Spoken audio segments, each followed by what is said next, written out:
मी त्या पिक्चर मध्ये असल्यावर वाटतं मला, पिक्चर मध्ये हे पेक्षा खतरनाक काम तेच नाही। महाराष्ट्र केसरी चंद्रहार पाटील यांनी या बैलगाडीचं नियोजन केलेलं असून या स्पर्धा देशात पहिल्यांदाच भरत आहेत आणि या स्पर्धेसाठी मी स्वतः आनंदराव भीमराव मोहिते म्हणून हजर आहे।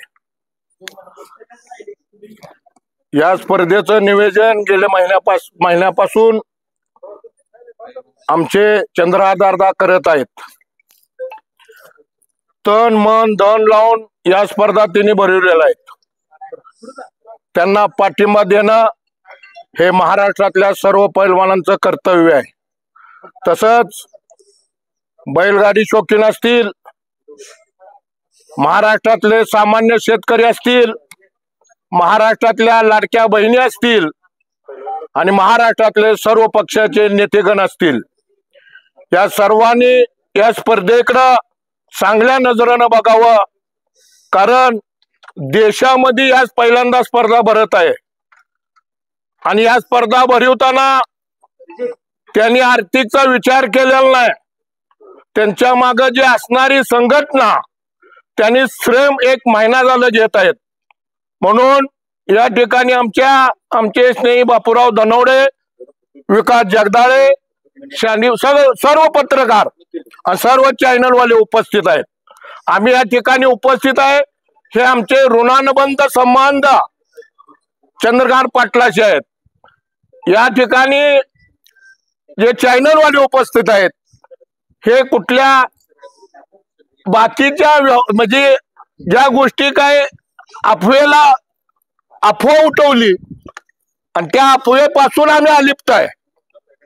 एक चांगला संयोजक या देशामध्ये स्पर्धा भरवतोय। चांगल्या स्पर्धा देशामध्ये परत एकदा मी सांगतो की ह्या स्पर्धा बनवण्याचं कुणाचाही दम नाही आणि काम पण नाही।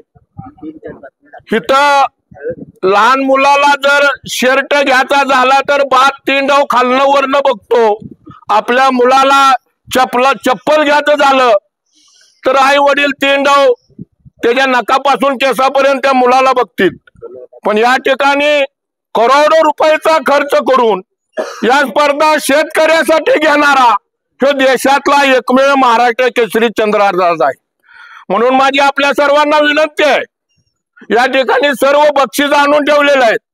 आपण 9 तारखेला आपण बहुसंख्य संख्येनं त्यांना पाठिंबा देण्यासाठी, त्यांच्या पाठीवर हात मारण्यासाठी या सर्व महाराष्ट्रातल्या तमाम बैलगाडी शौकीनांनी उपस्थित राहावं अशी मी विनंती करतो। मी विनंती करतोय आनंदराव भीमराव मोहिते, अतुल भोसले प्रतिष्ठान अध्यक्ष किंवा आपल्या या खिल्लार गोवंशाला खऱ्या अर्थानं मोठं रूप आलेलं आहे। म्हणजे असं रूप कधीच येणार कोणी रूपी घडवू शकत नाही चंद्रहार पाटील नाही। रूप एवढं घडवू शकाय काय बारक्या आपल्या ते एका लाख रुपये बक्षीस त्यातलं 70 30 खाऊन जातो या। ही फॉर्च्युनर आणि सगळ्या गाड्या बघणं एवढा आनंद झाला का तुम्हाला की तुम्ही एखाद्या शोरूमला आलाय म्हणून? नाही, मी त्या पिक्चर मध्ये असल्यावर वाटतं मला, पिक्चर मध्ये हे पेक्षा खतरनाक काम। येत्या 9 तारखेला महाराष्ट्रातलंच नव्हे तर एक बैलगाडी शर्यत क्षेत्रातलं सर्वात मोठं ज्या मैदानाचं आयोजन आणि नियोजन आपण मागील वर्षीच बघितलं। 1-2 वर्षापूर्वी या महाराष्ट्राच्या बैलगाडी शर्यत क्षेत्रात पहिलं थारचं बक्षीस आलं आणि या बैलगाडी शर्यत क्षेत्राला एक आगळा आणि वेगळी नवीन संजीवनी मिळाली की या डबल महाराष्ट्र केसरी पैलवान चंद्रहार दादा पाटील आणि पैलवान चंद्रहार दादा पाटील युथ फाउंडेशन महाराष्ट्र राज्य यांच्या संयुक्त मार्गदर्शनाखाली महाराष्ट्रातल्या बैलगाडी शर्यतीला एक आगळी आणि वेगळी दिशा मागील 2 वर्षापूर्वी मिळाली आणि हे दिशा टिकून ठेवण्याचं काम पुन्हा एकदा दादांच्या माध्यमातून झालं आणि बैलगाडी शर्यत क्षेत्रात न भूतो ना भविष्यता न घडणारी स्पर्धा आज दादांच्या माध्यमातून या ठिकाणी संपन्न होते। आणि दादांनी मागील वर्षी पण आपण बघितलं मोठं मैदान संपन्न केलं आणि याही वर्षी त्याच पद्धतीचं मैदान फक्त बैलगाडी मालक केंद्रबिंदू मानला आणि बैलगाडी मालकाच्या घरी फॉर्च्युनर गेली पाहिजे हा एक उदात्त हेतू या दादांनी मनामध्ये ठेवला आणि त्याला मोठं पाठबळ लाभलं। अखिल भारतीय चंद्रहार दादा युथ फाउंडेशन जे आहे त्या फाउंडेशनच्या माध्यमातून हे जे मैदान संपन्न होत आहे, तर त्या मैदानाला मी पुन्हा एकदा सांगेन की खरोखर या बैलगाडी शर्यत क्षेत्राला एक नवीन संजीवनी मिळते आणि दादांच्या रूपाने हे बैलगाडी शर्यत क्षेत्र एक वेगळ्या उंचीवर जात आहे. तर आम्हा सर्व लोकांचं एक काम आहे की त्या बैलगाडी स्पर्धेला, कारण बैलगाडी स्पर्धा म्हटलं की बैलगाडी मालक आवर्जून उपस्थित असतात आणि आपण पाहतोय की स्पर्धेमध्ये बऱ्यापैकी चांगली नोंद आता झालेली आहे आणि त्या नोंदीला अनुसरून आज या ठिकाणी आम्ही एक बैलगाडी मालकांना विनंती करतो, जे कोणी बाकी शिल्लक आहेत त्यांनी या ठिकाणी नोंद करावी आणि या शर्यतीची शोभा वाढवावी. विकास सर, एवढा अनुभव आहे तुम्हाला या क्षेत्राचा, एवढं मोठं मैदान पाहिलं होतं का तुम्ही तुमच्या करिअरमध्ये पूर्ण? नाही, बैलगाडी शर्यत क्षेत्रात आम्ही मागाशीच बोलत असताना सांगितलं ना, भूतो ना भविष्यता. भूतकाळ काय सांगतो तर मागं काय घडलं नाही, भविष्यकाळ काय सांगतो तर भविष्यात एखादं होऊ शकतं, त्याच्याबद्दल आपण सांगू शकत नाही. परंतु भविष्यापर्यंत जोपर्यंत आपण मर्यादित आहोत तोपर्यंत तर आत्ताचं हे सर्वात मोठं मैदान आहे आणि देशी गोवंश वाढला पाहिजे हा एक उद्देश या पाठीमागं दिसतोय आणि बॅनरवर किंवा फ्लेक्सवर आपण सगळं पाहताय की हे सगळं चाललंय की देशी गोवंश टिकला पाहिजे. तर त्या अनुसरून दादाने जो उपक्रम घेतलाय त्याला साहजिकच आम्ही सर्वजण या ठिकाणी त्यांच्या कामामध्ये सहभागी आहोत. बापू आहेत, सर आहेत, तुषार आहे, तुकुम आहे, आम्ही सर्व मंडळी या ठिकाणी उपस्थित आहे. एक आमचा ऋणानुबंध संबंध आहे त्या माणसाशी. तो माणूस जेवढा सगळ्या गोष्टीनं मोठा आहे तेवढं त्याचा विचारही मोठा आहे. आम्हाला सुद्धा काही टायमाला बसल्यानंतर असं वाटतं की या माणसाला काही दैव शक्ती आहे का काय कोणास ठाऊक. थोडं विचार मोठा आहे. तुम्ही बारकाईनं बघा, आपण एकट्या वर्षी नादात आहे, बैलगाडी नादात. आज बैलांच्या किमती किती झाल्या हो. आदर्श असेल, दुसरा असेल, 10-10, 15-15 लाख रुपये सामान्य माणसाच्या बैलाच्या किमती झाल्या. आज उद्या फॉर्च्युनर गाडीत बसणार आहे हा सामान्य शेतकरी बसणार आहे. ह्यात कोण उद्योगपती, कोण कारखानादार, कोण असणारा पैकवान बसणार नाही, तर एक सामान्य ज्यानं बैल पाळलाय, ज्याचा बैल रेसमध्ये भाग घेणार आहे आणि त्यात नंबर काढणार आहे, हा सामान्य माणूस असणार आहे. त्या सामान्य माणसाला फॉर्च्युनर मध्ये बसणं म्हणजे परमेश्वराच्या गादीवर बसल्यासारखं होणार आहे. सामान्य माणसाला किती जरी पिढ्या गेला तर तो फॉर्च्युनर गाडी घेऊ शकत नाही आणि एक बैलाच्या रूपानं जो फॉर्च्युनर बसणार आहे त्याचा आनंद किती आहे. आणि आज सगळं बघितलं तर ह्या स्पर्धा पैलवानांनी नेऊन कुठं ठेवल्या. रात्री मी झोपला असताना सुद्धा मी खरंच बापू झोपत आहे का जागा आहे असा माझा मी चिमटा घेऊन बघितला.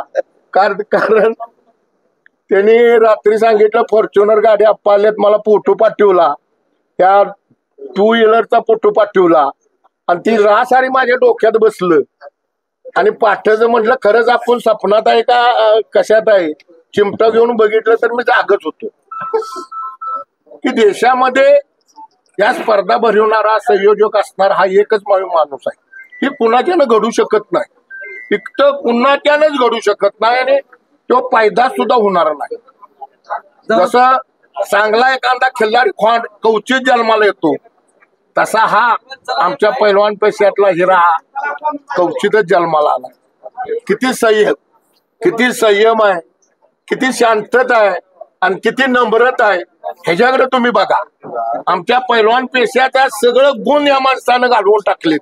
कारण पैलवान म्हणलं की माणूस म्हणतं घरात पैलवान करायला नको, अडतांड असतो.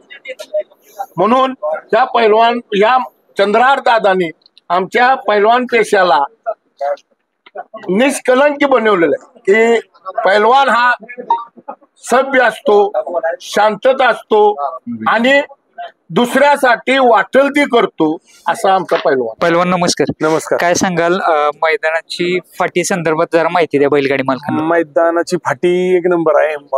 थोडं कटनाची म्हणजे मातीचं रान पण कठीण झालेलं असं रान, कटनाची फाटी अशी. बर, तयारी कितपत झाली? झालेली आहे, 70% तयारी झालेली आहे पूर्ण. एकूण पल्ला किती असणार? पल्ला 900 फूट. 900 फूट आहे. आणि फाटीमधलं अंतर वगैरे किती? 14 फूट फाटीमधलं आतला. बर, नोंदणी संदर्भात काय अपडेट आहे? नोंदणी 200 प्लस झालेली आहे आता. हा बर. आणि सध्या पावसाची स्थिती चालू आहे आता तिकडे फाटीवरती वगैरे पाऊस आहे? काही सुद्धा पावसाची अडचण नाही, काहीच नाही. 2-3 दिवस माग आधी आपल्या इकडे समधीकडेच होती. बर. आता सध्या महाराष्ट्रात कुठंच पाऊस आहे बघताय तुम्ही. काल आणि आजपासून पूर्ण उघडीव आहे. तिकडे तर काहीच पावसाची अडचण नाही आपल्याला. 6 पर्यंत संध्याकाळीपर्यंत नोंद आहे, 6च्या संध्याकाळपर्यंत नोंद आहे. आणि 7ला ऑनलाईन लॉट काढले जाणार आहे दिवसाचं आपलं 12-1च्या दरम्यान. बर. तरी बैलगाडी मालकांना काय आव्हान करायला या गाडी मुलाखतीत? मालकांना हेच आव्हान आहे की मैदान चांगलं आहे, बक्षीस आहेत, गट 5 पासून बक्षीस आहे ती. आपला त्या दर्जाचा खोंड आपण घेऊन अवश्य या मैदानाला या. बर. पहिलवान तुम्ही पाहताय की आता सध्या आदत वासरांना भरपूर मागण्या यायला लागल्यात आणि बरीचशी रक्कम यायला लागली, त्याविषयी काय सांगाल? या मैदानासाठी ह्या मैदान मोठं आहे. ह्या मैदानात सर्व बैल पाहणार आहेत, म्हणजे आदत बरोबर बैल ही पाहणार आहे.